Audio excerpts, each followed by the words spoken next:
Fala galera, beleza? Quem fala com vocês é o Iago. Vamos ver que arena que ele tá. Nossa, Lava Round Mineiro e... Galera, expulsei algumas pessoas do clã. E tipo, tá esses caras aqui no clã.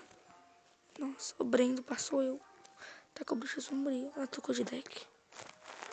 E galera, vamos abrir o baú do clã. E doou nas cartas pros caras. Abrir o baú. Isso aqui eu não vou nem falar aqui, velho. Porque não é de nada, velho.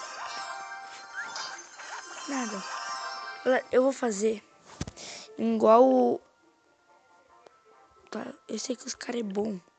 Vou pedir o Elite, que esse deck do meu tio eu tô usando. Fácil, não?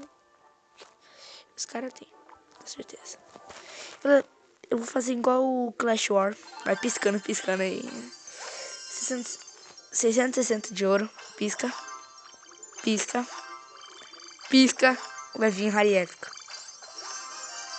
Que pisca, velho. Ainda pra zoar eu ainda vem Renan. Bora pra minha próxima conta. Uhul. Bora. Bora. Galera, eu só vou falar o bom do clã. Só vou falar o ouro. Tem um bom de ouro, hein? Nossa, de bárbaros mesmo.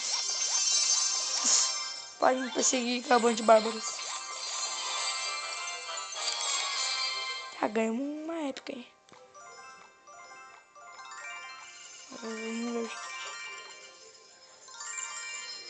Leite perdi no maguinho.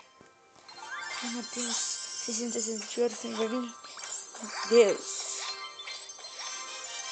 Mano, vem rara. Uma época boa.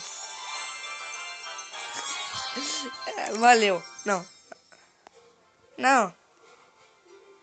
Tá bom. Galera, Golem era uma carta que eu sempre que eu queria ganhar.